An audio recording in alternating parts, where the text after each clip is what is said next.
Hello and welcome to Sages. And you know, on Sages we talk to the older generation who've lived in this country. They have seen it all.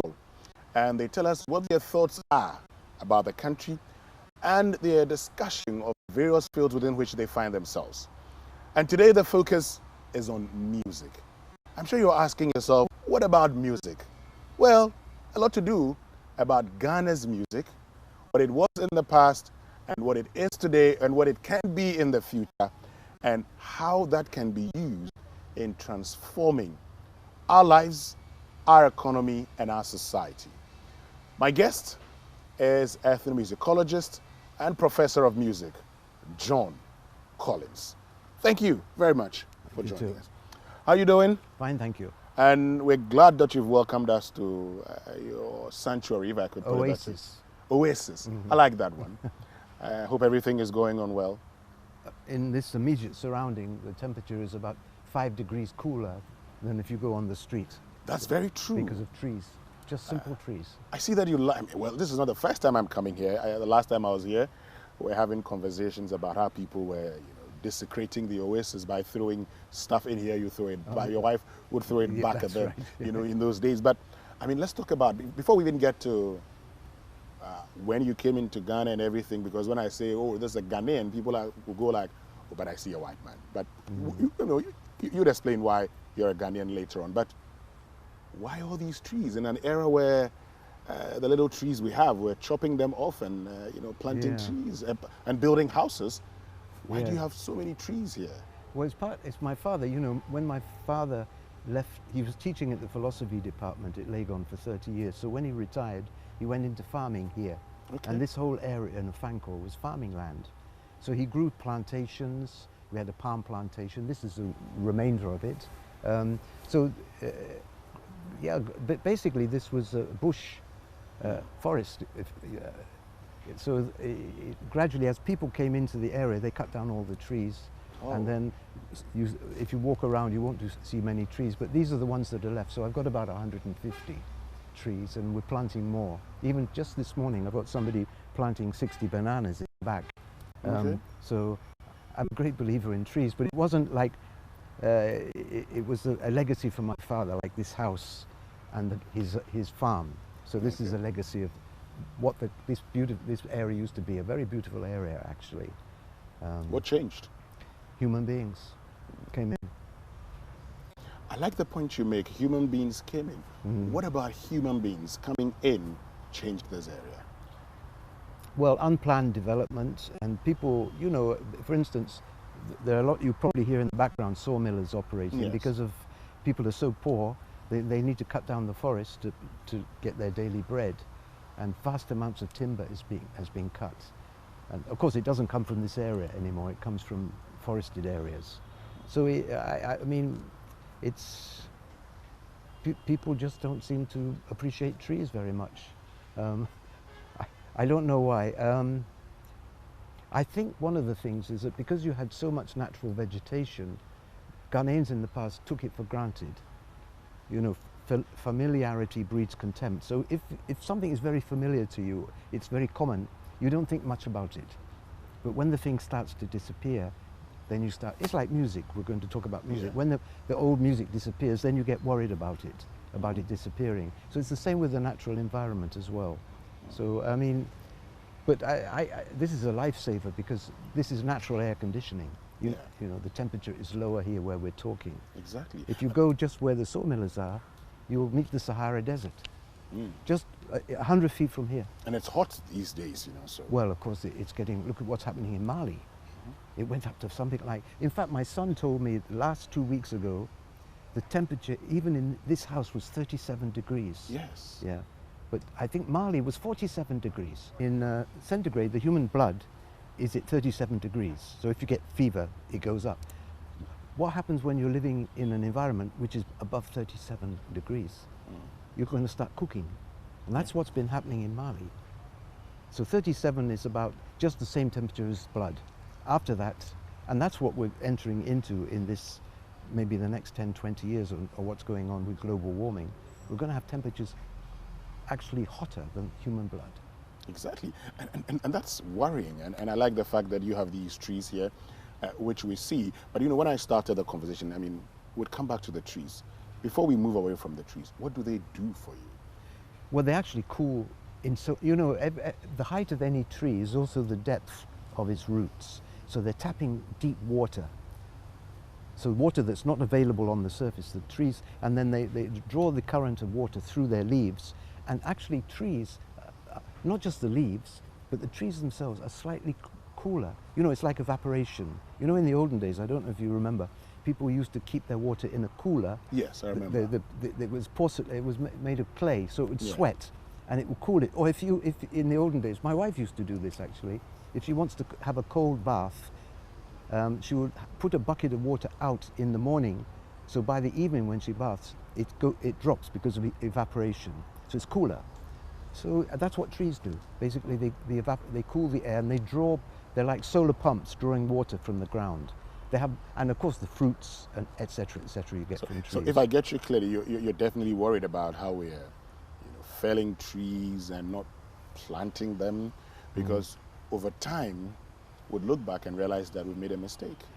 Yes, I mean, the trouble is that might be too late, you see. Well, we'll have to see what will happen, but they say that the Sahara Desert is coming 40 kilometers a year, which is not a Ghanaian fault. Ghanaians aren't responsible for that's a global warming thing, but the Sahara has always been increasing, and it's coming now, I think, 40 kilometers a year. So I mean, if you go to Boga, for instance, somewhere like that, I mean, I think there are rains coming now, but the temperature in Boga must be also very, very hot. Yeah. And the Sahara is also coming. So what Ghana and the Nigeria and the coastal countries need to do is to have a barrier of trees. I mean, there was some years ago, Gaddafi was trying to grow trees in the Sahara, you know, in the Libyan desert. Yeah. He actually studied that program, which was a very good program, but unfortunately he was overthrown. And a lot of positive things went with him. I see.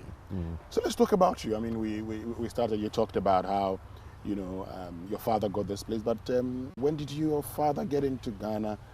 When did you come into Ghana? Well, it really started in 52 when Nkrumah won the elections. 1952? Yes, and Ghana went into internal self-rule. And I think Nkrumah was then the equivalent to the Prime Minister. Yeah. And so that's the very year, I think, that he decided to move the university college at Achimota, it's about that time, to Legon and jumpstart the university. I think it was around about 1948 to 52 we built the first university. So what Nkrumah did is because he wanted to jumpstart the university, he brought some expatriates from Oxford and Cambridge in England to do that. And there was a bunch of maybe 10 or 15. I knew some of them because my father was one. So they were brought in to help jumpstart the beginning of the university.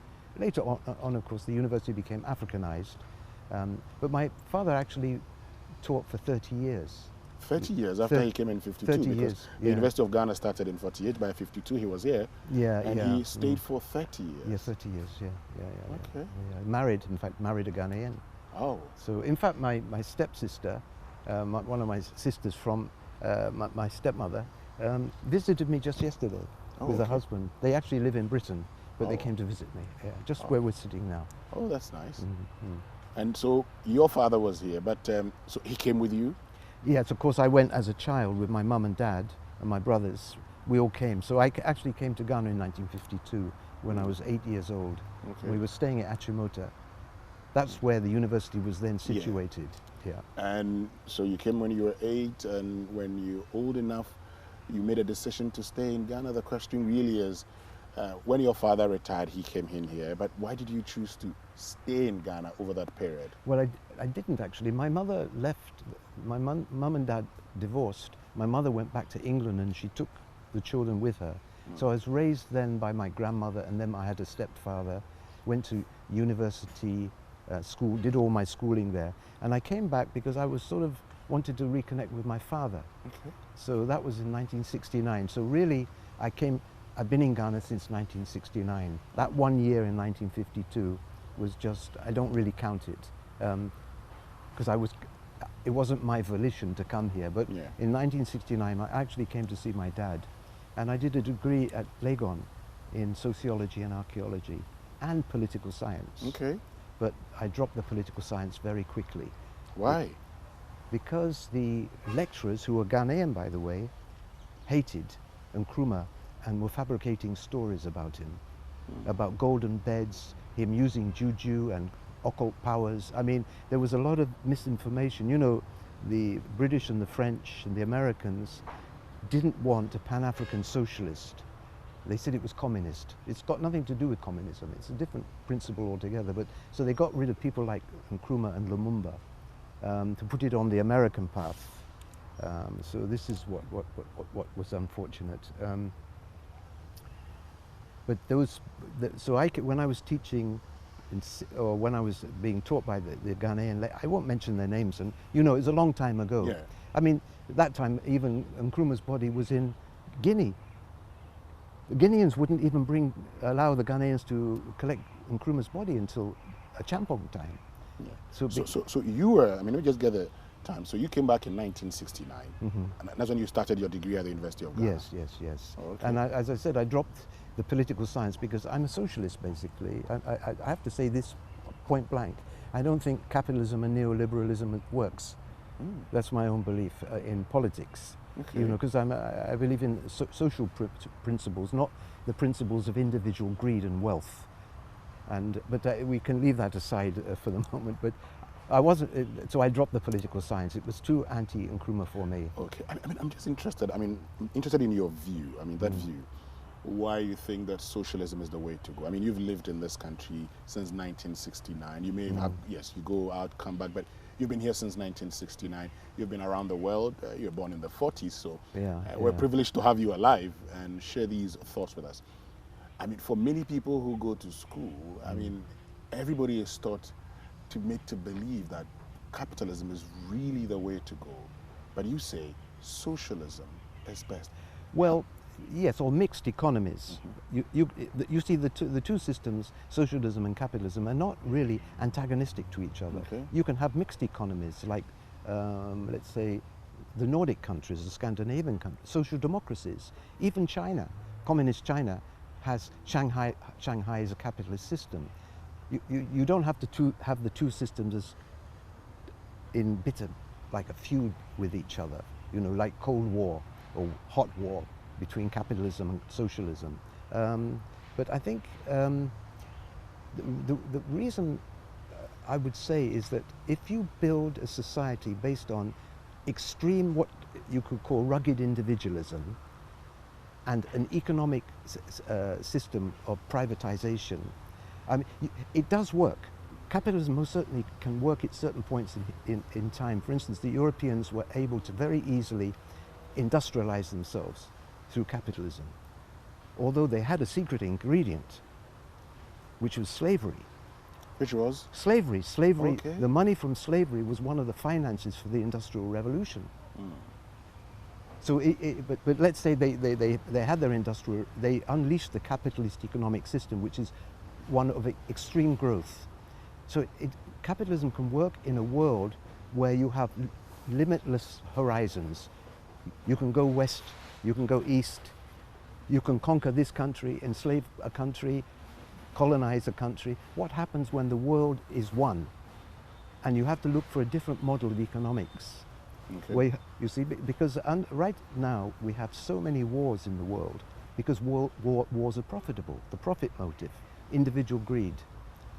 Every time you see a war, there's somebody making money. The military-industrial complex is making money. And also then you could say that this is why now the Western powers are not able to solve the problem of global warming, because the oil companies control the world, and it's not in their interest to end the oil monopolies. So I would say that there's nothing wrong with using capitalism in a way at certain points in history to quickly develop your nation, but it can't become a universal system. Okay. This is. I mean, I'm only saying this because we're living in the world which is a product of capitalism. Exactly. So for us as a people, I mean, for us as Ghanaians, I mean, you've talked about the I mean, we could do the mixed economy system, something we tried in the past, but it looks like we're tilting more towards capitalism. What do you think would work best for us? Well, first of all, I mean, there's so many things. One of the things is that there has to be a huge emphasis on farming. That, you know, one of the, even with Nkrumah, you know, who I admired very much, he wanted to quickly industrialize Ghana, maybe using cocoa money to industrialize the nation. And then the tendency has been always to not develop the countryside, but develop the cities. So everybody's rushing into the cities. So one thing is, how do you actually get people to stay in the countryside and to treasure farming? Now, one of the problems is that school children here are taught in their schools that farming is a disgrace, it's a punishment. If you go to school if you're going to nature, let's say a biology teacher would take you on a nature ramble in Britain. Here they would take you to weed the school farm. Yes. So they're turning, not just one generation, but many generations of Ghanaians think that farming is a very low profession. Yet farmers used to be rich. Let me go straight into music here. Let me give you an example from music. A lot of people don't realize that there was a very big recording industry in West Africa in the 1920s and 30s. Everybody knows about world music, about Afro beats and so on and so what's going on now, or Osibisa, you know, back in those days. But in fact, there was a very big African record industry back in the 1930s. And what it was that the colonial powers, the British and the French, and even the Germans at one point, recognized that the cocoa farmers had enormous amounts of money. So there was a lot of wealth in the farms. And so a farmer back in those days would have enough money from the produce, you know, profits of his business, his cocoa business, or it could be maybe oil plantation or whatever, to buy a gramophone. Doesn't need electricity, so wind up. Yeah. And they wanted their music, so there was this huge, they called it native records. What we would today call early form of highlife music or juju music or maringa music, there was a huge market, like hundreds of thousands of records were being sold, not for the whites. It wasn't like what's going on now, where the Europeans or Americans are interested in African music. It was the white colonialists recognized they can make money from the African farmers. And it was called cocoassi music or palm wine music. Okay. This is where the, you know, rustic rural areas. So there was a lot of money in the rural areas back in those days. So it's just one example, because when I tell my students now that there was a big record industry in Ghana or West Africa, not just Ghana, Sierra Leone, Nigeria, etc., back in the 1930s, they can't believe it. Yeah, I mean, I read that article of yours, and I saw that when you were talking about the history of, you know, Highlife, from the, you know, all the palm wine music to the brass band music and all of that. Yeah. I saw the recording, and I was actually shocked myself, because I didn't believe in that at the time we had that. But we'll come back to the music. Okay. You've talked about the fact that we've used farming as a means of punishment, so that doesn't really, you know, appeal to the younger generation. But you're also talking about that system that works for us. You say we should probably consider a mixed economy kind of system? Yes, I think so, yes. Why?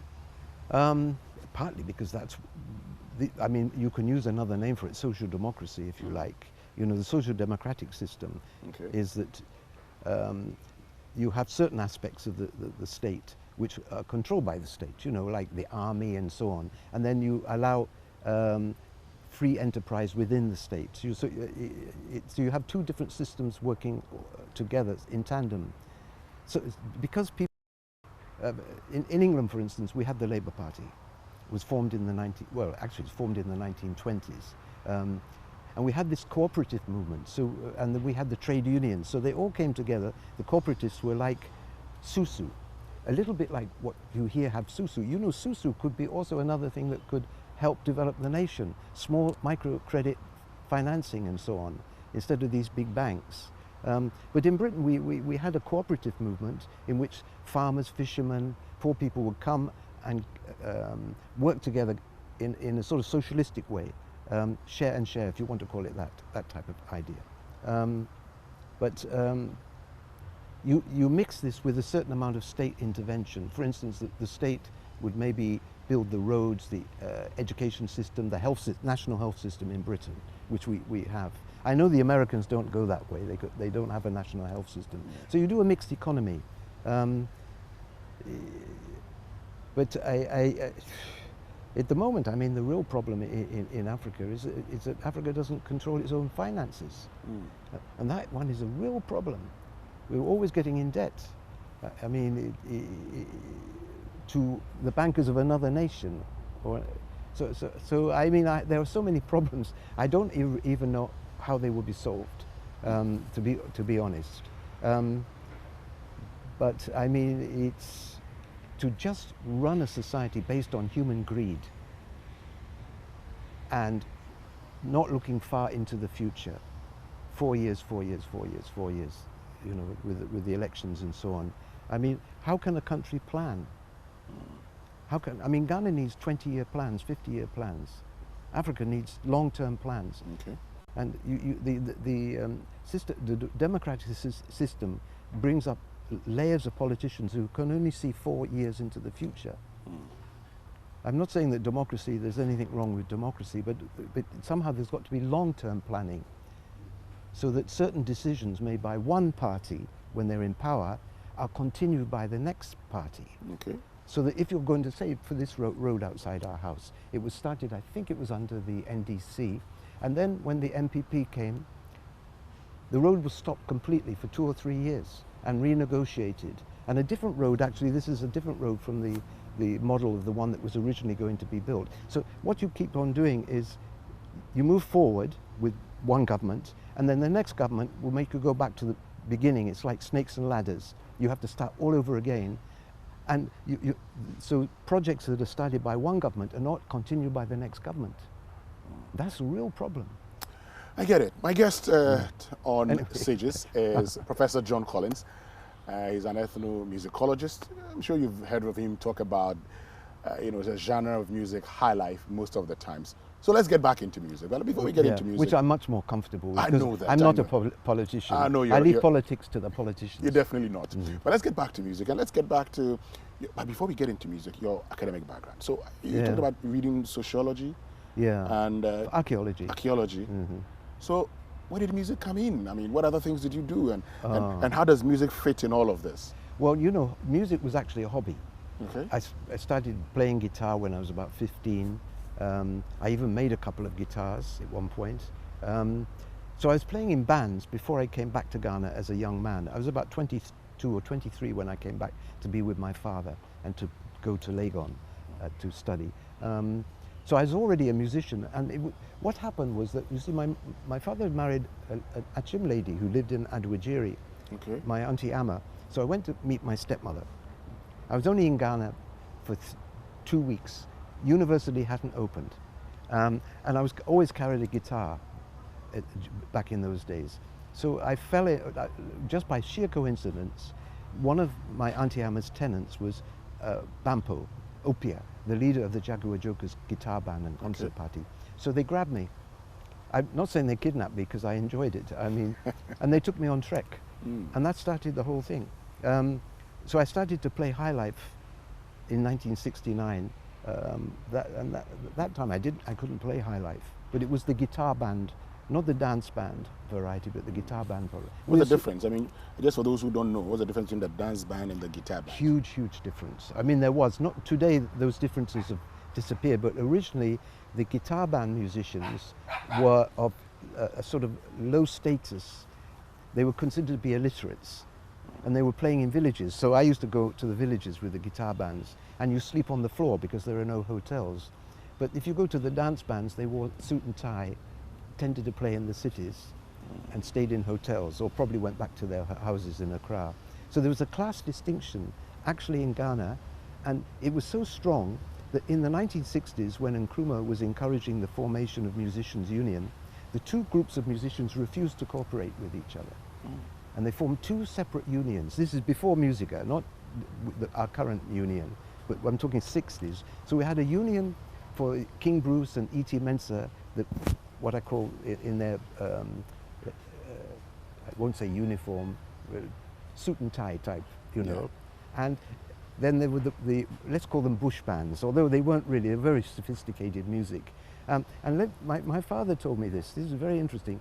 This class distinction also affected the university, because in the 50s, when the students had their end of term dances, they refused to hire the guitar bands because they were too low for the students. Really? Yes. So what happened is that they only brought in people like the E.T. Mensah, the Ramblers, Uhuru, the big bands, you know, the more respectable bands, who were literate. They could read, many of them could read music and so on. The guitar bands, they couldn't read music. So there was a class distinction. And then as a result of that, my father and Professor Nketiah, and later Dr. Amu, and some others, Professor Atana Mensah, formed the College Music Society in 1958. And these were to bring in guitar bands, because you see, some of the lecturers, and even some of the students, wanted to hear the guitar bands. But the other students didn't, they were too refined for the guitar bands. Okay. So they actually started to bring in Onyena, Yamwa, Kakeku and others. Okay. But it was a small group, and I had some conversations with Professor Nketiah about this organization, because it was running from 1958 to 1962 or 63.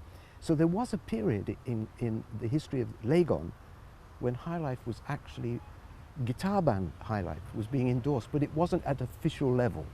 This was sort of a private club in the university. In fact, I mean, the university itself didn't teach Highlife until the 90s. It was considered all types of Highlife was considered to be very low by the, but the bottom of the rung were the guitar bands. And I fell in, when I first came to Ghana, with the guitar bands. So I was biased, if I can put it this way. But I discovered later that my father and Nketiah had actually tried to endorse guitar band music, but the students weren't ready for it then. So you're saying that up until the 1990s, we're not teaching Highlife music at the University of Ghana? Nothing. What were they teaching then?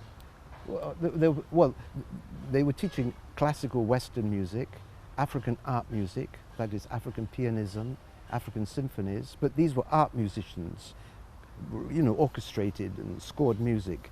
And then, of course, there was the great breakthrough that Nkrumah did. He brought in to the university system traditional African music and dance. So that was the first revolution in the universities. That happened in the 1960s when the African Studies and School of Performing Arts was set up.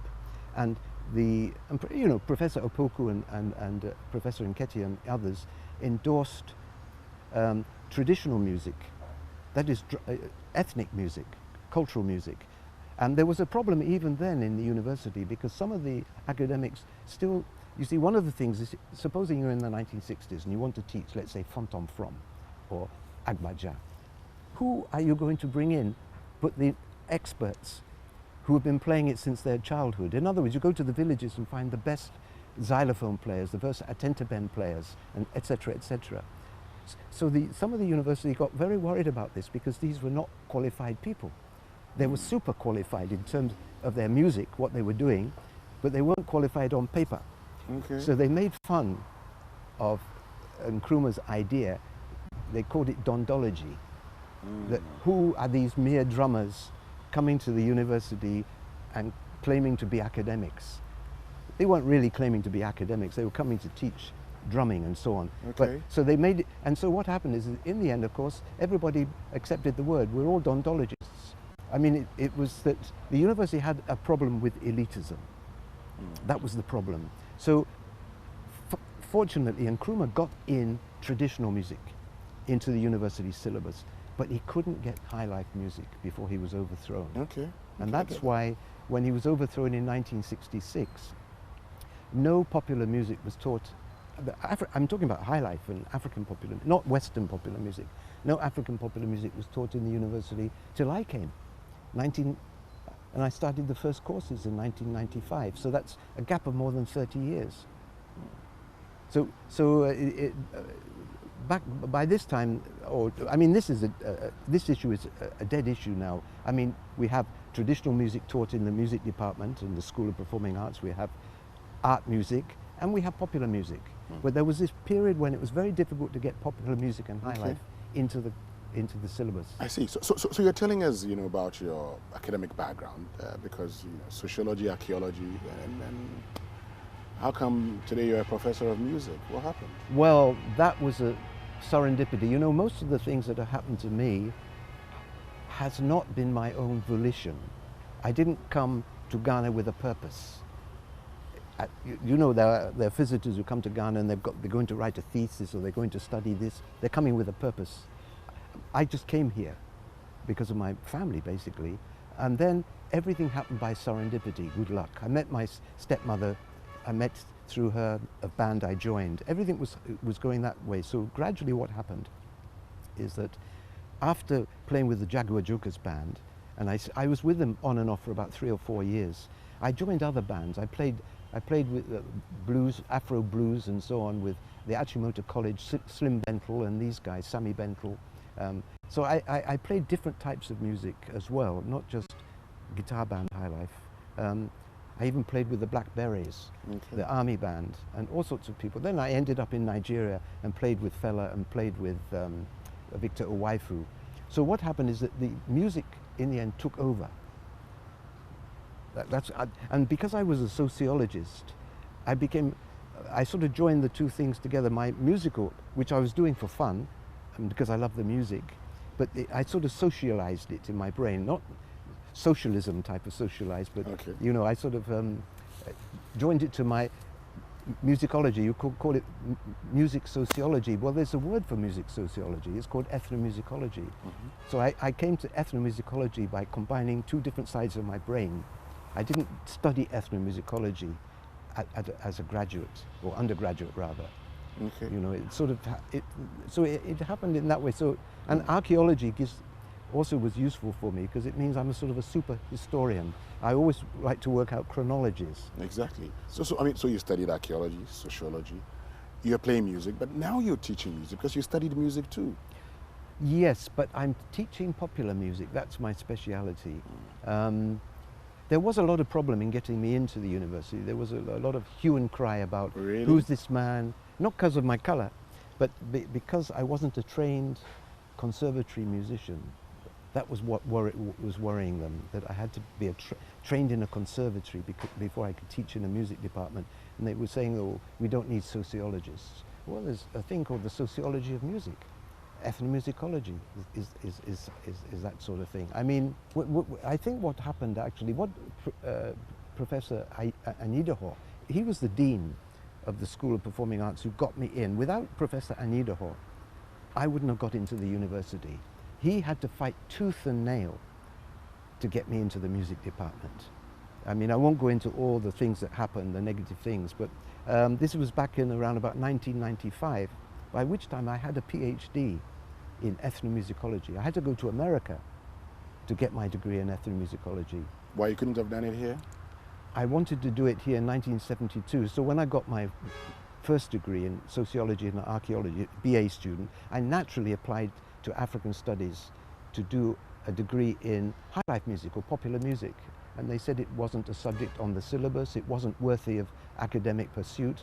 And also they heard rumors that I used to sleep on the floor with musicians. Oh. Not knowing that I was going to villages playing. Where else are you going to sleep? There are no hotels in villages. No, so, I mean, they weren't giving you admission to study for a PhD at the time? No, that would have been for an MA. An MA? Yeah. They didn't want you to do that because it was impossible. I mean, I had...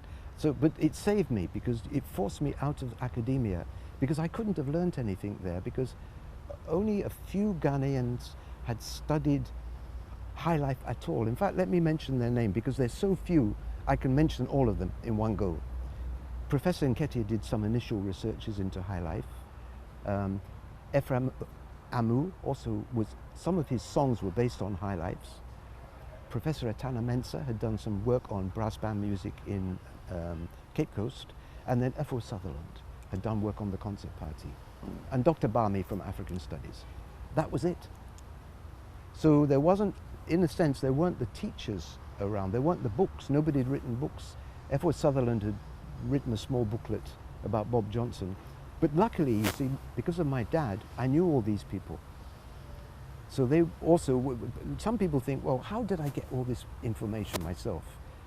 Is it just moving with musicians? But I was also absorbing a lot of information from the few people who had done genuine work on Ghanaian popular music. And I did it through my father, because my father was Yamwa's friend. Okay. And he used to travel with Yamwa's guitar band, my father. I mean, I didn't even, he never even told me he used to do that. It was Yamwa who gave me a picture. He said, this is me and your dad in 1958. Wow. I said, oh, my father never told me. You used to travel together. Oh, yes, yes. But I don't know why my father never told me. Because when I'm traveling with guitar bands 30 years later, it's a coincidence. It wasn't my father telling me to do this, but he gave me a lot of knowledge because of the connections he had. So let me ask you, so when you decided to do, why did you decide then? Okay, so we know you're playing for a band, but beyond that, why did you decide to go study music? Well, one thing is, what happened is that, you see, all that time I was traveling around Ghana, Nigeria, Liberia, as a musician. You know, I was running bands. Yeah. I suppose it must be my archaeological, I don't know, inclination. I was always keeping notes and working out histories, and I would go around, and if I, for instance, let me give you one example, E.T. Mensah. How do I know E.T. Mensah?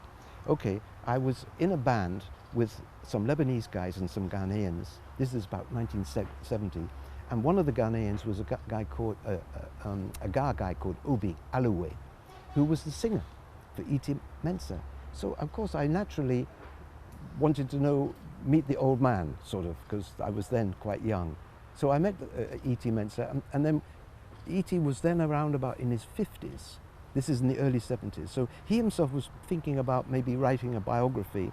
So I sort of offered my services to help him write his biography. And then where I was so lucky with E.T. is that then he took me to the older generation. He took me to some of his own generation, you know, like Guy Warren, Kofi Ganaba. I got to know him through E.T. Mensah, and Tommy Gripman, all those guys. But he didn't take me just to those guys in the tempos. He took me to the generation before the tempos. I'm talking about the rhythmic orchestra and the Accra Orchestra and the Jazz Kings that goes back to the 1920s. So I actually was able to talk to the musicians before E.T. Mensah. Okay. Through E.T. Mensah giving me that access. And so I was able to put together the history. And I did this with the guitar bands. It was all by meeting extraordinary musicians who wanted the information to come out. But it wasn't a research project. It was simply people I was playing with or I admired. And so gradually, as I was doing this, and I went to Nigeria, did the same thing, because I met so many of the Zeal Onya and Bobby Benson, of course, Fela Kuti, everybody. At that time, all the Nigerians would tell you, where does Highlife come from? Ghana. It's only recently that they've forgotten the history that it came from Ghana, but we can deal with that later. But at that time, everybody knew it came from Ghana. And so luckily, I just fell in with the right people, but I could have only done this as a musician. I don't think I could have done this as a scholar, because a scholar would be, you see, I had to move and work with, I don't know, maybe 100 musicians to get an idea of what was going on. If you're a scholar, you will just focus on one person. You won't get the whole story. Interesting. So Professor John Collins, I mean, we can have a very long conversation on this, but you know, you teach music, popular music, but let me just find out from you. You've been playing, you know, you've played, you know, guitar bands and all of that. Which kind of music endears to you and why? Let me tell you the reason I fell in love with guitar band music. Because that was my first love. I mean, there were two loves that I had in Ghana. This was before I met Fela and Afrobeat and everything. The two music that hit me in the face was typical guitar band. You know, and this would be like City Boys, that style of music. And also the ones I heard on records from the Congo. The Congo also had a type of guitar band music, if I can put it that way. Dr. Nico was one of them.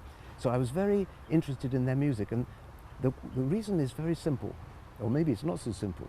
I mean, you see, I've been playing in a rock and roll band in Britain, and basically you can probably see, I've told you I'm a socialist. I believe in personal liberty. I don't mean greed, but personal liberty. And I'm very much against regimentation. So what I'd noticed in the West, because I was raised basically in Europe, in Britain, is that most of the European music is highly regimented. If you take classical music, it's like chief commander at the top, and then you have the ranks of musicians, and you have the first violin, the second violin, the third violin, and so on. And it's all ranked, and it's controlled by a conductor. Yeah. Okay. Now, I didn't like this style of music. I found it very stifling.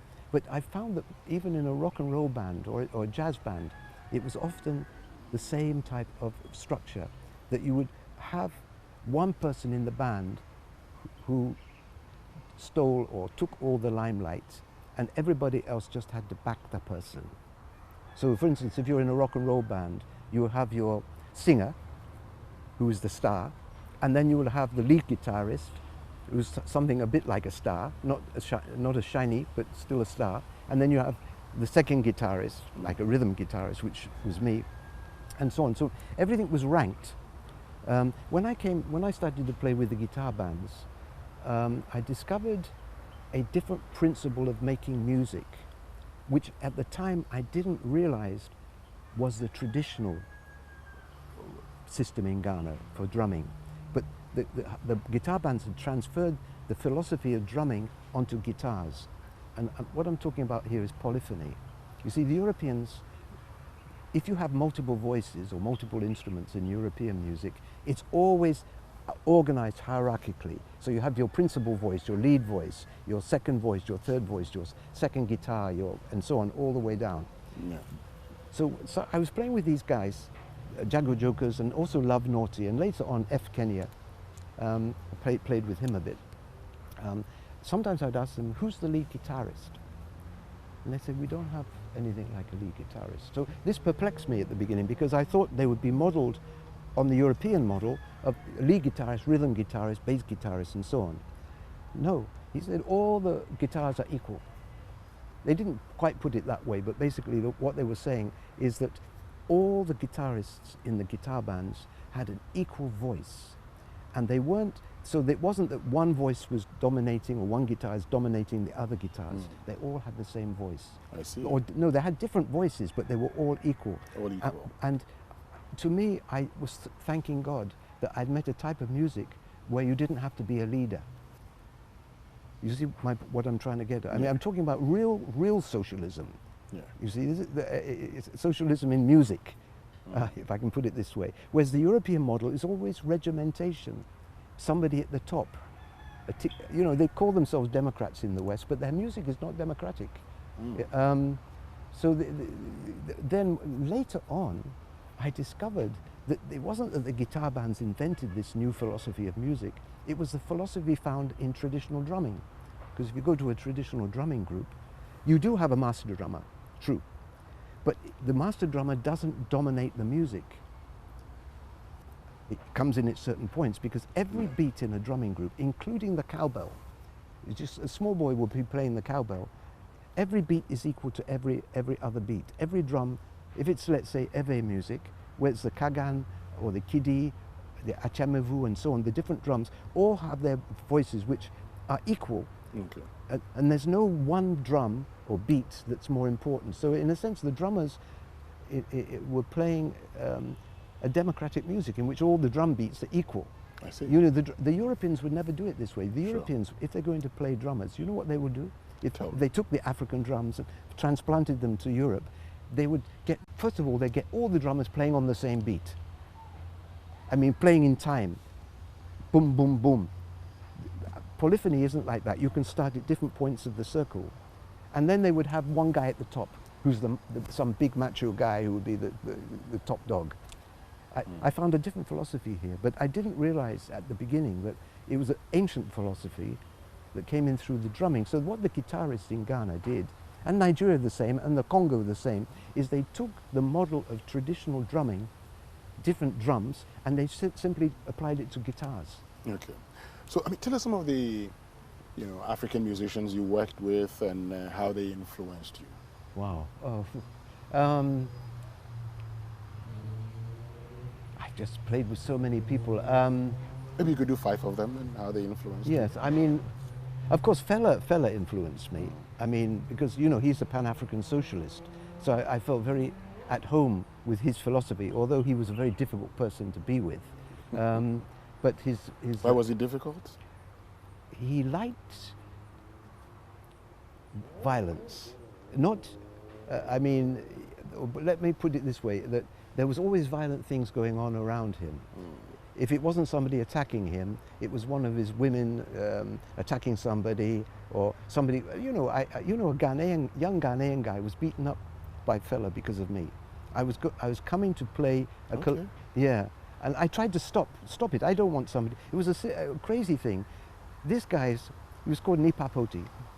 His job, his only job, was to look after my colonial hat. So we went from Lagos to Abeokuta, and you know what, he allowed somebody to sit on the hat and crush the hat. So you know the continuity in the film looked a bit strange. Sometimes the hat is fine and sometimes it's raggedy.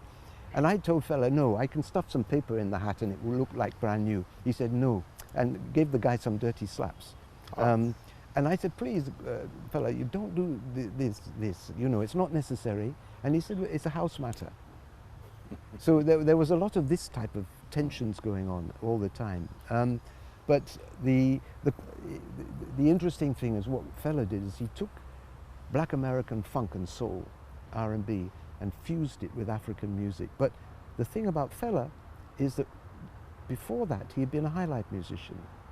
See, sometimes I often would tell people that, you know, there are many different names for Highlife. You can, you know, Burger Highlife and Gospel Highlife and this and so on.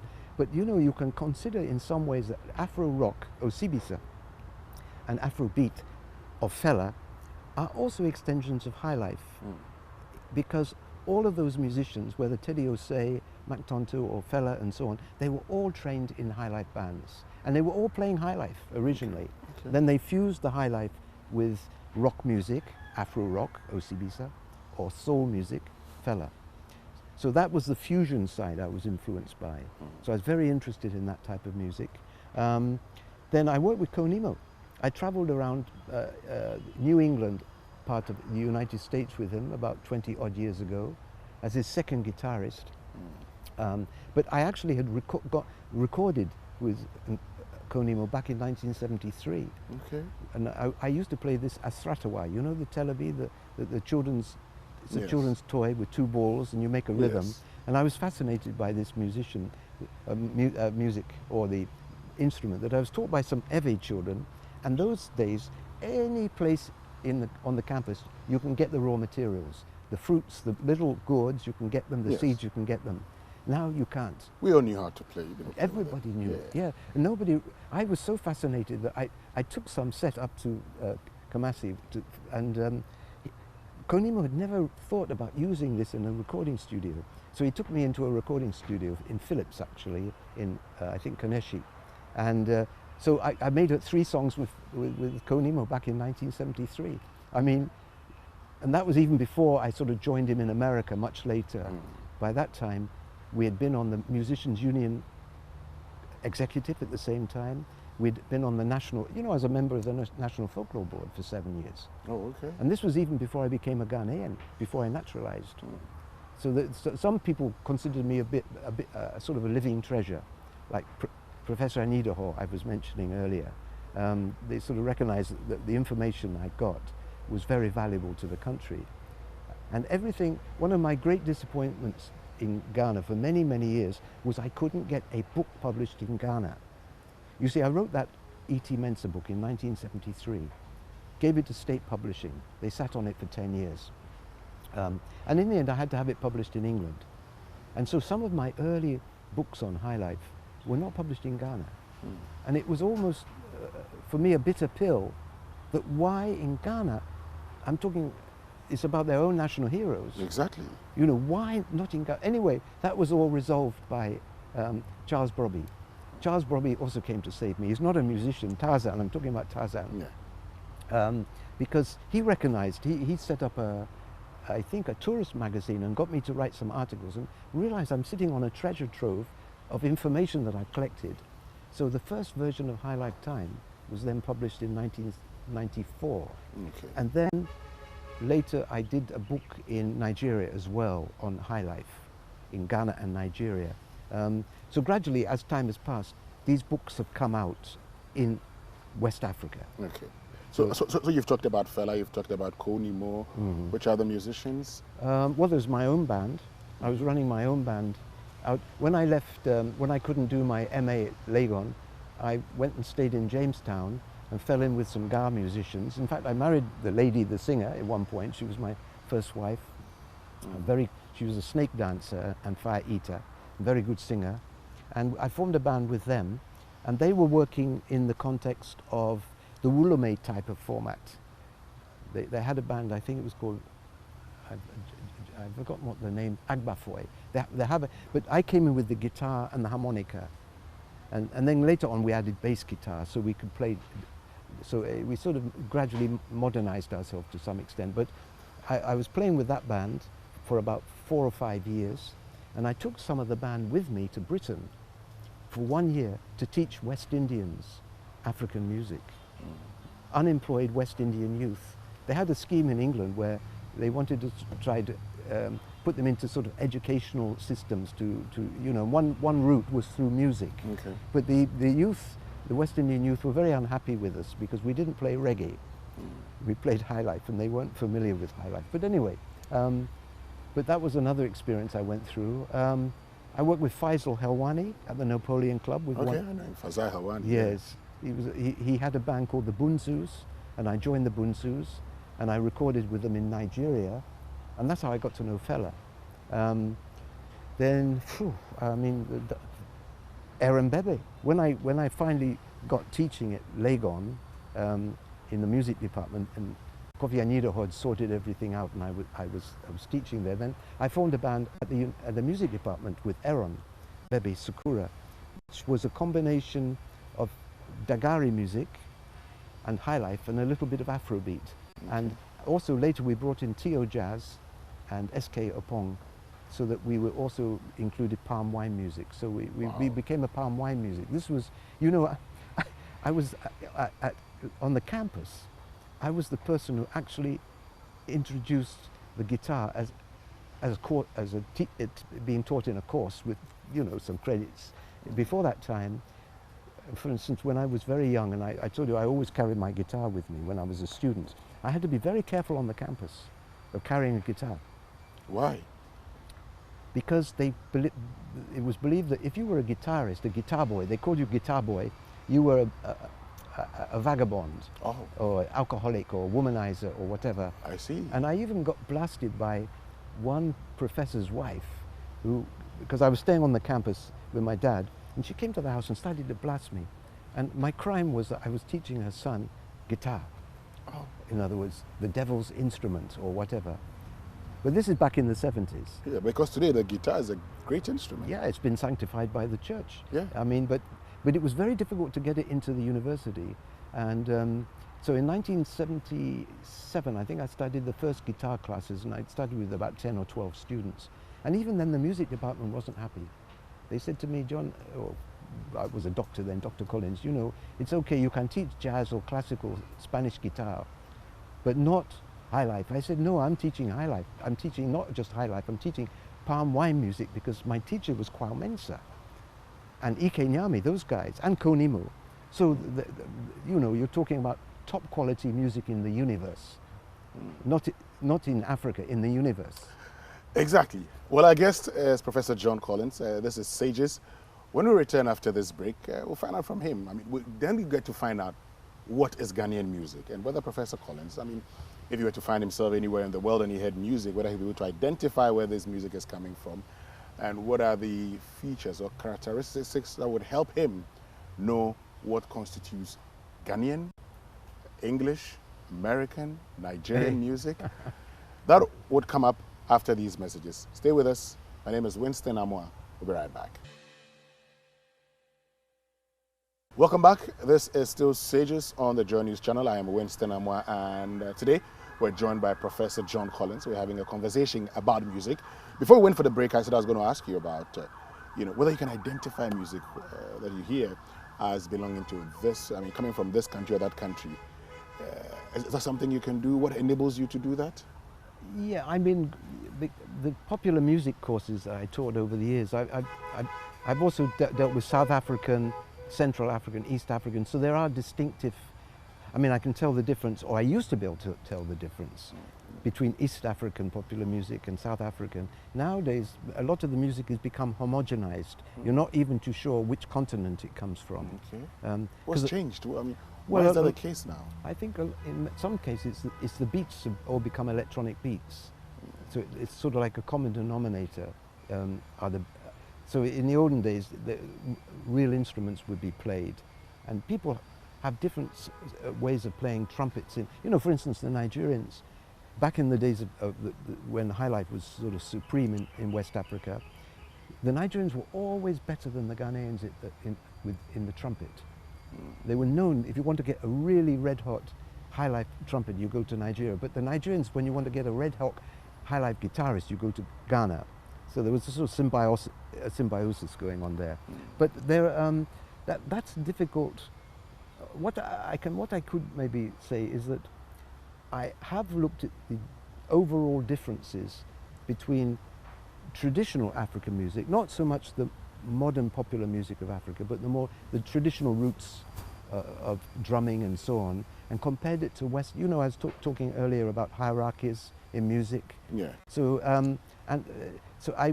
it's called African musical symbolism, and I wrote it about 30 years ago, looking at the difference, or one of the topics I cover is the difference between Western music and African music generally, sub-Saharan Black African music, because and I sort of picked out certain themes.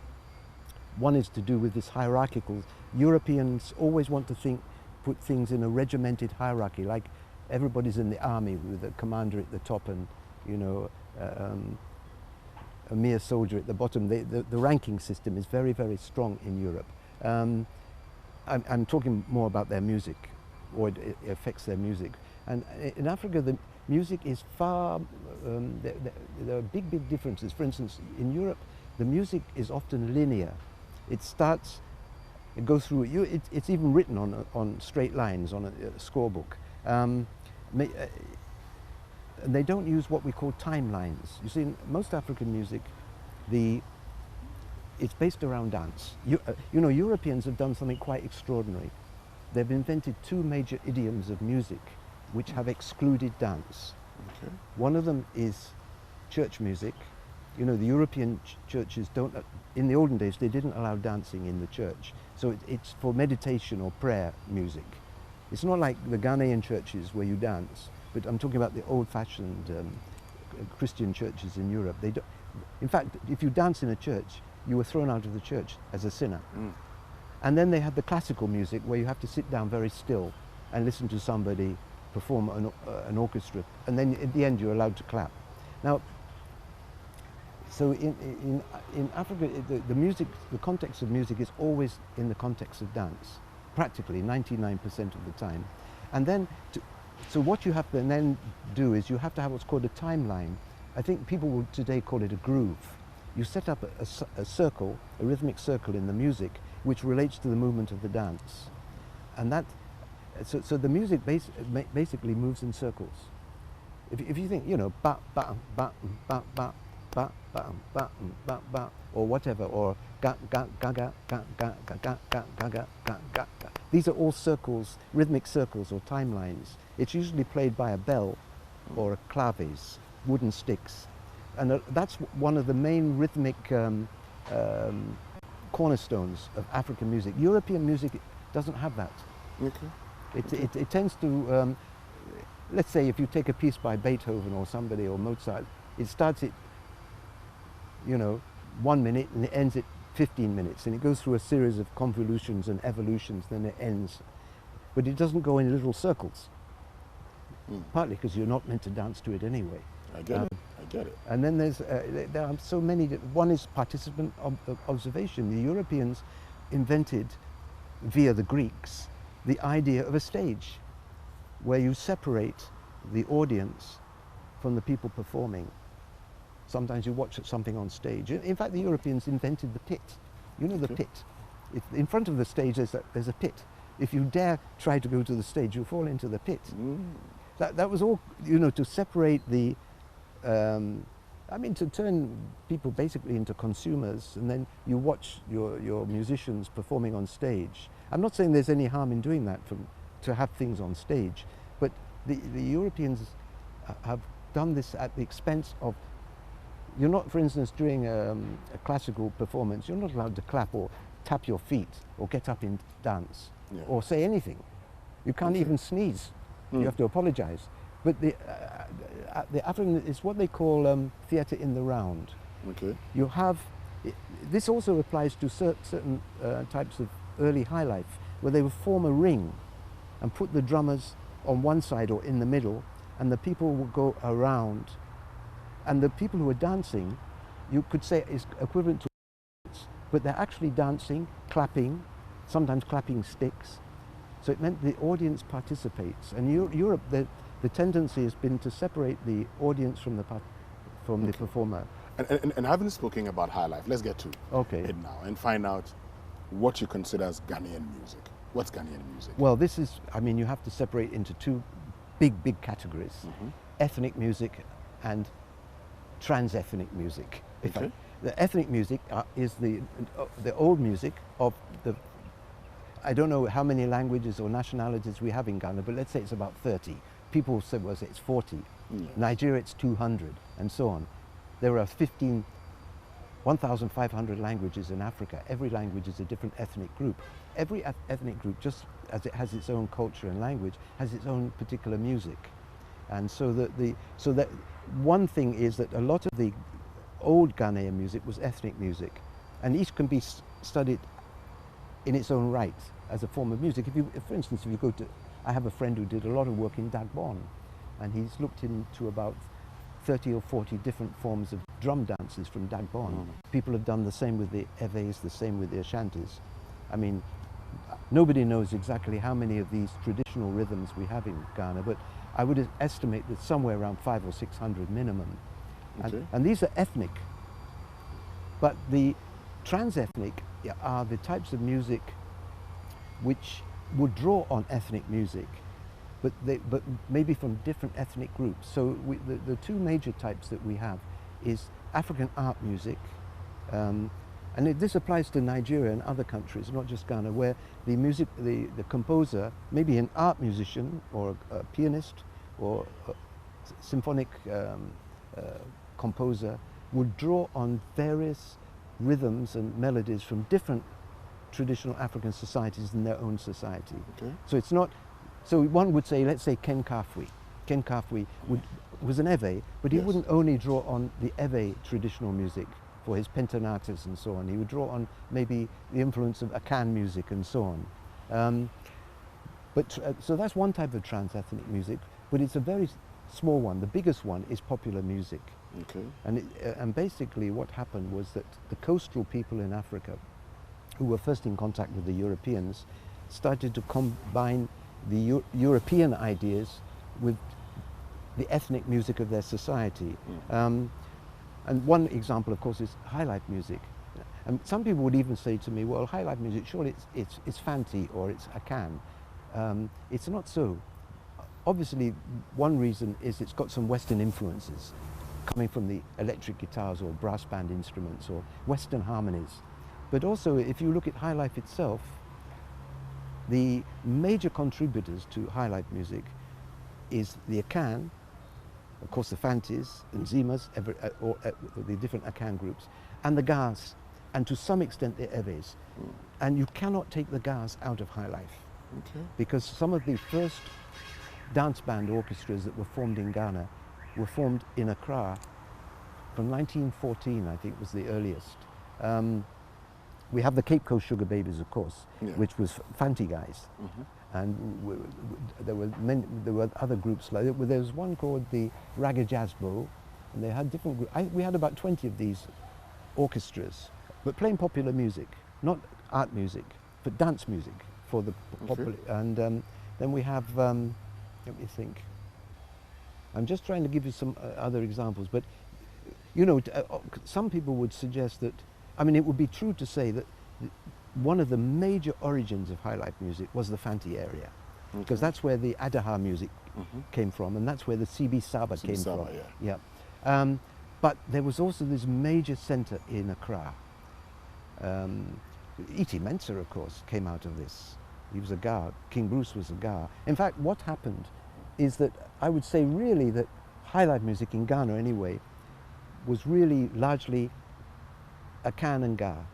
And to prove the point, when King Bruce released a record back in the, say, 60s, and he's a Ga, you know, and he would say, he would compose in the Ga, he would realize that he can't hit the whole country in Ga, because 60% of the population speaks Akan. So he would get somebody like, this old friend, Oscar Morafuri, and these guys, and to write on the B side of the record, a Fanti or Akan song, so he'd cover the whole place. In Nigeria, they would do the same sort of thing, except there were more ethnic groups there. But what they did in Nigeria is they tended to use Pidgin English for a lot of their, not just Yoruba or Igbo, but they have Igbo Highlife, Yoruba Highlife, Edo Highlife. In fact, there's a professor in Nigeria called, well, he's here now actually, called Austin Emeelu, Professor Austin Emeelu, who tells me that there's about 15 or 20 different styles of Highlife in Nigeria, depending on which ethnic group performs them. So they give it an ethnic flavor. But fundamentally, you can see that Highlife is transethnic. In fact, you can even say there's a Nigerian variant of Highlife. It's not purely Ghanaian, because it spread from Ghana into Nigeria, took root there. So you could say that it's a transnational or transcultural music. And talking about Highlife, I'm sure very soon you'll get your guitar. You demonstrate a few things to us. But talking about Highlife, so if I were listening to you now and I probably was confused and I said, what is Highlife? How do I recognize Highlife when I hear it? The first thing I will say to you in reply to that is that it's like asking, we're sitting in the United States of America and you just asked me, what is jazz? The first thing I would say is there are many multitudes of jazz. You see, there's not one type of jazz and there's not one type of Highlife. So even in Ghana, you can name about 6, 7 different styles of Highlife. Burger Highlife, hip hop Highlife, dance band, guitar band, brass band, and so on. Or konkoma, an old type of Highlife. Yes, konkomba. I'm talking about konkomba. Someone was telling me that konkomba was actually influenced by Adaha. Yes, that's exactly. And konkomba influenced Akpese. Yes. And later Bobobo. Bobo. Yes, that's. You obviously came to my lectures on this. It's a sort of, what happened was that the Adaha bands, the brass bands, they were the first, before the name Highlife was invented in the 1920s, there were names like CB Saba, the Fanti name, or Adaha was in the context of brass bands. So basically it was syncopated brass band music was developed by the Fantis around about the 1880s. And they were influenced actually by West Indian soldiers and the Afro-Caribbean calypso rhythms. So there was this going on. Let me think.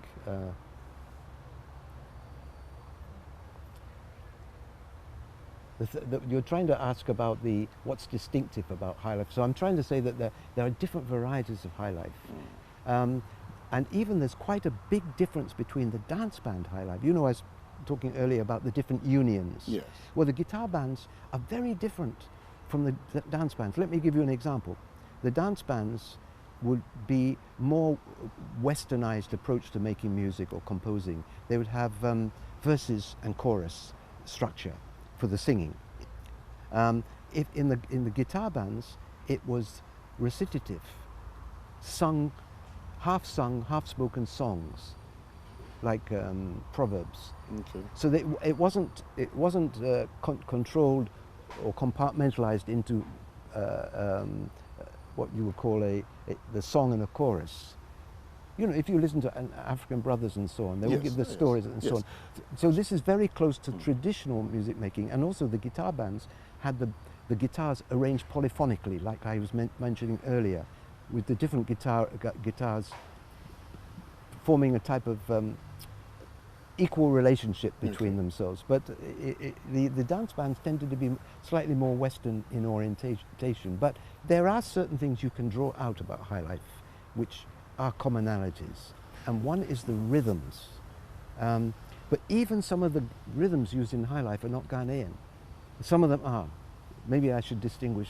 Please go ahead. Yeah, I mean, the one that we all think about is the Jama beat, which of course we used to call Palogo, and which then was called Highlife, or the bun ba ba ba ba ba ba ba ba. So this is one of the rhythms which is typical of Highlife music, but it's also found in Nigeria, it's also found in Cuba, and it's also found in Brazil, and it's also found in New Orleans. So you could say that it's a ubiquitous or universal black rhythm. It may be something to do with the story of slavery and the coming and going of slaves across the Atlantic and so on. So that, I mean, it's very interesting that that rhythm has become probably the dominant rhythm of the world through Afrobeats currently. And one of the reasons, it's not a Ghanaian rhythm, it's a universal black rhythm. Okay. Although it's related to traditional African rhythms, which I could go into, but but let's leave it just there. But there's some other rhythms that are used in Highlife, which are absolutely guaranteed Ghanaian. And one of them is this. I call it triple offbeat. Funnily enough, there's no name for it, but it's this one. Button, button, button. The three offbeats that come before the main song. Yeah. Okay. That one, and that one we can say is related to Sitchi music. But I talked to Professor Nketiah before he died about Sitchi, because I was very interested which came first. Did Highlife or Sitchi come first? Sitchi is the more traditional drumming style. And I'd always supposed in my mind that, okay, Highlife would have drawn on this pre-existing Sitchi beat that was already in the system. And Nketiah told me no. It's not so, because he remembers when Sitchi was invented in the 1920s. It was a craze in Ashanti for this Sitchi music and drumming and dancing. And you know, there's some types of Highlife, I mean, CB Saba and so on, that were in existence before the 1920s. So which came first? So what I think happened is that Sitchi itself, it's a bit like, you know, Kolomashi and Palogo. You know, the Kolomashi uses a certain rhythm, which then the later Palogo also used. I think Sitchi also drew on an earlier Ashanti or Akan music, which used that typical, I'm trying to say topical, typical or triple offbeat. But it's very distinctively Ghanaian, because in Nigeria they don't have that triple offbeat. Okay. So one of the clues, if you listen to the early Nigerian Highlifes sung in Yoruba or whichever language, when they're using that particular beat, it's a guarantee that they got it from Ghana. And then there are other rhythms. There was another rhythm that's used in Highlife, which is known as the blues, or sometimes it's called Ashanti blues or Akan blues. And it goes like this. Let me see if I can do this. It's ga ga ga ga ga ga ga ga ga ga. Now, in fact, let me try to make myself comfortable. I think you should get your guitar. Oh no, I can demonstrate. You can this. demonstrate. Yeah. It's I'm talking about a rhythm, not the guitar itself, just the rhythm itself. Okay, it's basically it's Adowa. They've taken the Adowa, and if you play the Adowa, it's ga ga ga ga ga. 1, 2, 3, 4, 5. And that's been there for hundreds of years, right? Adowa is an old, it's like Kete and so on, Can music, or Ashanti music, in fact. What the guitarists did, or not the Highlife musicians did, is instead of playing 1, 2, 5 beats, they removed 2 of the beats. So instead of going,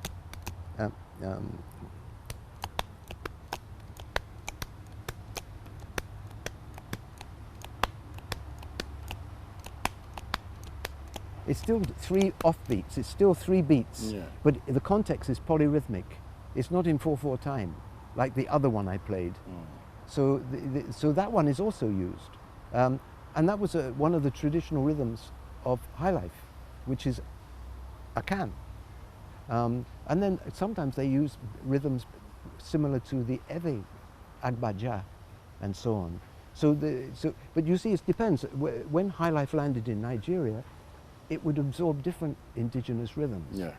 Or like the Igbos, using Igbo rhythms, or Ido from Benin City. So it's very,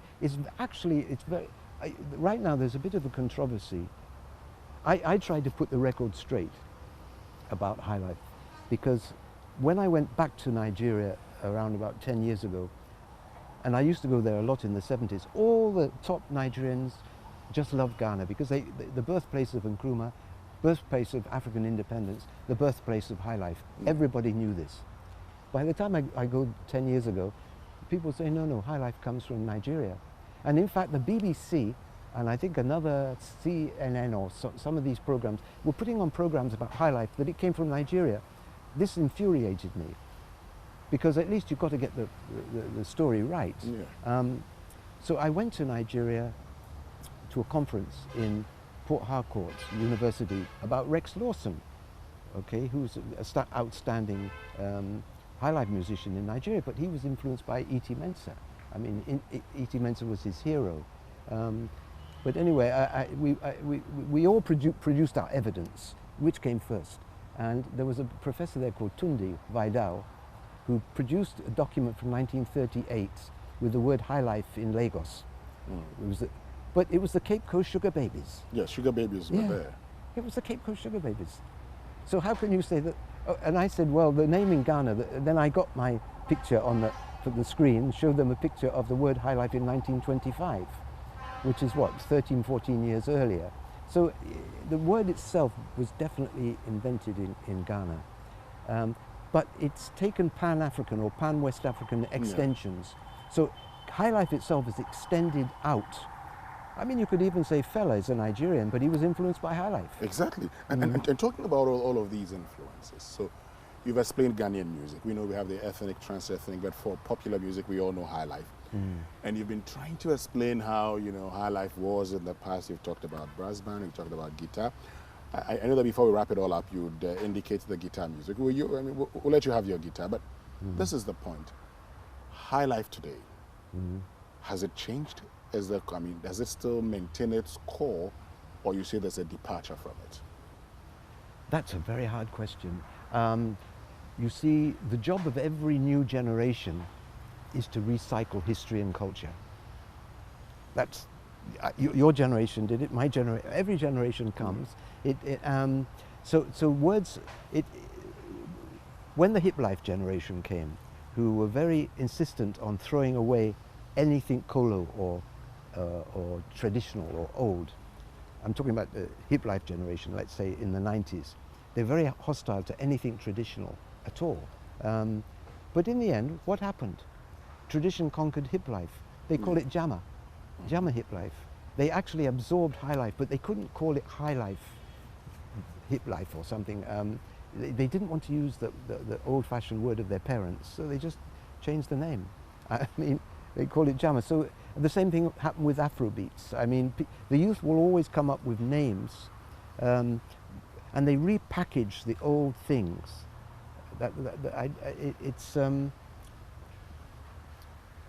Because it's not that the children or the youth are spoiling the culture. Their job is to recycle the culture. That's what youth do. Even histories change. As years go by, historical books and so on, they change their emphasis depending on how the society is moving, in which direction. So this is normal.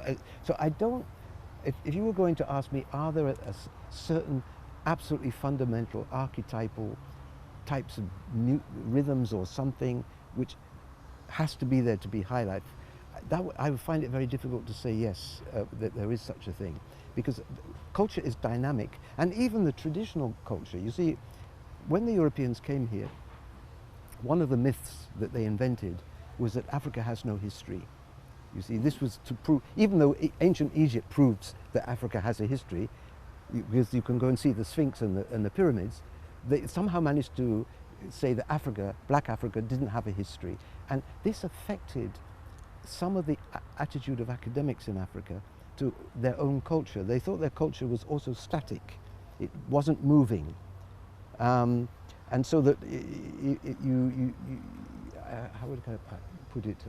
It's sort of a replay of the colonial attitude done by academics. You know, academics were transferring European, Eurocentric ideas into universities and so on here. And one of them was that, for instance, I noticed this when I was first in Ghana, that there was a lot of emphasis in the music department on looking at the music in a village as a type of timeless unit. You go into a village, you'd say, you wouldn't look at the history of the village or anything, you just look at the structure of the music in that moment of time. They call it synchronic studies, studies of the present moment. I'm not saying there's anything wrong in this, but it's different from diachronic historical studies. And so there was this tendency to say that this ancestral music, let's call it that, has always been there in some sort of timeless loop. And it wasn't like this, even in, if you read some of the writings of the very early European travelers and the Muslim travelers to Africa, you will find that music and everything was changing all the time. Changing all the time. Okay. It wasn't that there was this sort of static repository of African rhythms which was sort of in a timeless, I don't know, a timeless, frozen in time. Okay. Because the problem is that that is a reflection of a Eurocentric attitude to Africa as being timeless. It had no history. So its music had no history. So one of the courses I've been teaching at the university is that I've realized that even my courses on popular music could be open to, let's say, or would worry some people, because is Professor Collins trying to say that popular music only started when the whites came? Or the black Americans, or, you know, the modern era started. Yeah. And I said, no, this recycling of culture, movement, dynamics of music has been on for thousands of years. Okay. And can I give you one really early Please example? go ahead.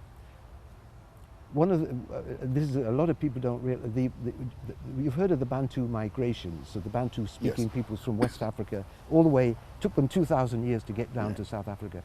Well, how they were able to do this is they invented iron technology.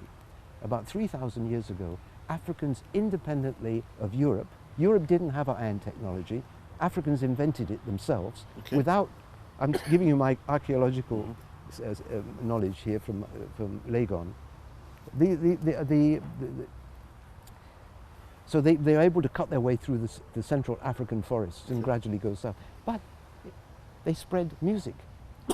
Not just languages. Okay. And for instance, the cowbells, the typical cowbells you find in Nigeria or Ghana or Togo, you find them in South Africa. Okay. So things were moving. I mean, if you think of the Adono drum, it's a Hausa drum. It was brought in by Hausa traders. Okay. If you think of the, let's say,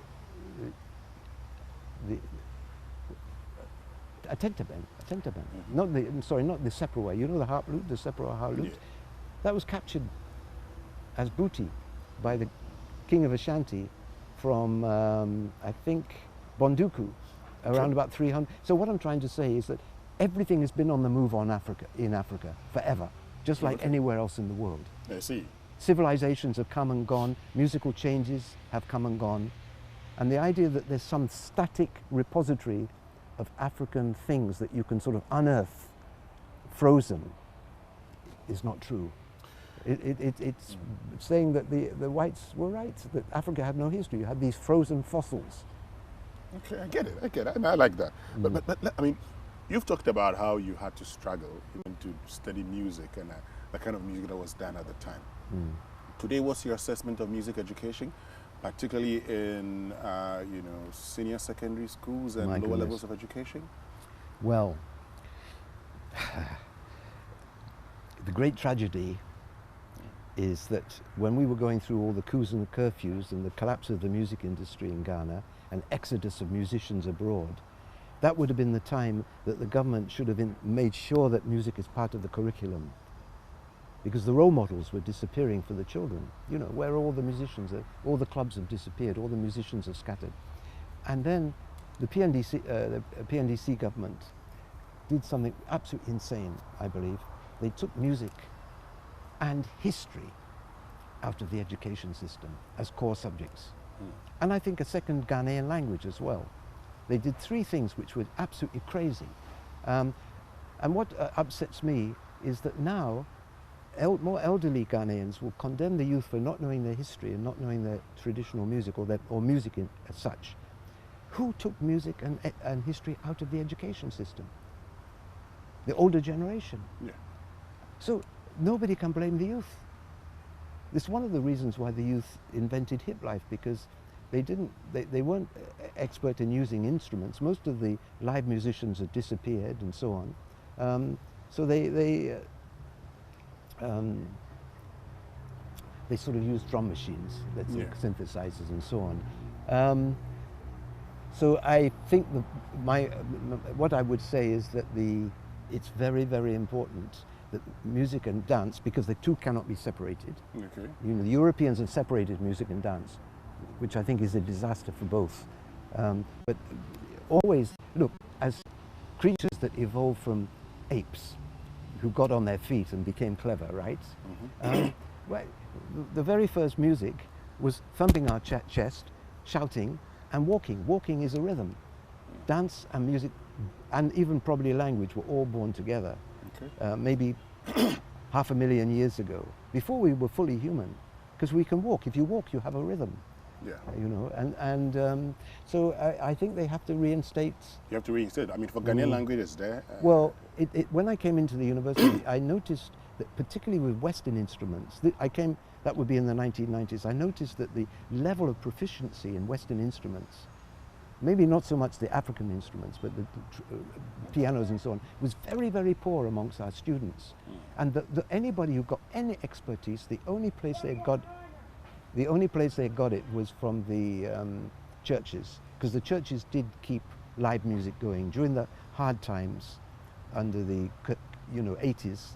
The churches also, a lot of the music, the Highlife, went into the churches because the churches were able to operate, and they kept live music going. So that's why a lot of the instrumentalists and singers that we have today got trained in the churches. Yeah. So the churches took over the role of the schools, but the schools should have also been teaching children how to play instruments and sing. Yeah. I mean, so I think it was a very disastrous thing. And you say that must change. Yeah. And history, I'm sure history is back. I don't know the present. Yes, well, the last time I had a conversation, I mean, history came back. It used to be part of social studies, not much of the history at the time. Yeah. But then it came back. But history was brought back, and now we're told that now it's become part of the curriculum. The last time I spoke to you. It's absolutely vital that people have. I mean, how can you create generations of Ghanaians who don't know their history? And then the older people would sit back and complain that the young people don't know their history. And the same with music. Yeah, same with music. Yeah. So we have to teach the children our music. Yes, and with children, you have to get them playing music when they're about 2 or 3 years old, even before school if possible. Okay. You know, in the olden days, they would be watching events in the village or on their mother's back. They'd be exposed to music very early on. In fact, if you talk to any of the great traditional musicians in Ghana, whether playing xylophone or whatever, you'll find that they were largely taught by their grandparents, or maybe their parents, sitting on their grandparents' knee. That's when Mozart, or all the great musicians in Europe, they started very early. You see, what we were getting at the music department in the 90s was students coming to do music who had never touched an instrument, and they were 19 or 20 years old. You can catch up, of course, but you can never catch up as somebody who's been playing, let's say, since 5 years old. You see my point? So and the Americans made the same mistake under Reagan. President Reagan demoted music in the American education system. And you know what the Americans have discovered? That the average IQ has dropped. Because you would not think that music would affect the intelligence of somebody. But the thing about music is that it uses all the different parts of your brain. You know, your brain is built in layers. And for music, all the parts are utilized. There's not a single part of your brain that's not involved. If you're thinking about mathematics or logic or something like this, one part of your brain is more dominant than the other. But when it comes to the music, all parts, so it immediately intellectually tones a human being. That's one of the things the Americans have discovered. I mean, Pythagoras and these guys could have told them this 2,000 years ago, 3,000 years ago, that music I mean, music itself was taught in universities in Europe, together with arithmetic, mathematics, geometry, humanities, and astronomy. It was taught with the sciences. That's how it was taught. Because they recognized that it's like Einstein and these guys, you know, a lot of them were very good musicians. So if you're a good musician, it improves your overall intellectual capacity and your coordination of different parts of your brain, your body, and so on. There are so many positive benefits to music, outside of music itself, and the beauty of music. Great. So, before we go, but we need to get to your little museum. You need to show us the history of Highlife and everything. You were going to ask me one question about Sankofa. Yes. I wanted to say just one last point I wanted to make, because I want to talk something about ancient Egypt, Please if you go don't ahead. mind. I mean, now, one of the things that the Europeans have always recognized is that as they move forward, and let's talk just about music at the moment, periodically they will go back to their roots, what in Ghana we call Sankofa. So it's a very important symbol of revitalization, of going back, reclaiming the past, going forward, reclaiming the past. And in Europe there's a myth of a bird-like creature called a phoenix, which is very similar in that what happens is that the phoenix, when it dies, new life is born out of it. Yes. So it's the idea of recycling culture or life. Now, listen to this. This is really interesting, what I'm going to tell you. A lot of people will say, well, the ancient Egyptians, okay, they built the pyramids, but basically they were a primitive people compared to modern science, right? You know, these so-called primitive people, you know, in the West, every 4 years we count the quarter days and join them together to make one full day, which is the leap year, right? Yes. You know what the Egyptians used to do? They would collect up all the quarter days, just like that, but they would wait until it makes not one day, but one full year. It takes 1,420 years to do this. And then they would have a celebration, a one-year festival. It was called the Sothic year. We're talking about a so-called primitive people that can conceive in terms of time of organizing or orchestrating celebrations 1,500 years in the future. And this thing had happened 3 times when the Romans and the Greeks came and destroyed it. Because the Romans and the Greeks couldn't bear the idea of a civilization that was so old and so mature that they conceived in time, not 4 years like a democratic election, not even 20 years like the 20-year Chinese plan, 1,400 years. And then what they would do is during that year, they would have a celebration and they'd burn the sacred eagle, and then that would be the rebirth of the next year. And I'm saying this because a lot of people don't know this. I mean, we modern people, we think they were so marvelous because we can see the future. Can we? Science fiction or whatever. And there were people, so-called primitive people, Bronze Age people, actually having a system which could conceive of putting together some, I don't know, some beer or something for a party in 1,500 years' time. Yeah. I mean, this is what we need. We need leaders like that who can see into the future, not to the end of the planet, the doom of the planet. The Egyptians, do you see, in the ancient days they had cyclical time. Time went in circles. Yeah. Europeans say straight lines. Well, a straight line comes to an edge of a precipice, or the end of the, what do they call it, the end of the earth. It's not recycled. This is one of the problems of Western thinking. It's linear. Well, you go in a straight line, but a straight line has an end. It has an end. But ancient, including Ghana, Africa, your ancient calendars would recycle themselves periodically, or this thing that the Egyptians were doing. I'm just saying that, you know, there are certain things that we often think that human beings today are cleverer than our forefathers. Well, if we're so clever, how are we destroying the world? Or why are there so many wars breaking out, unnecessary wars, and so on? You can ask, so we're not so clever. Professor John Collins, before we wrap it all up, it's been nice talking to you, but you know, what would be your final words to us?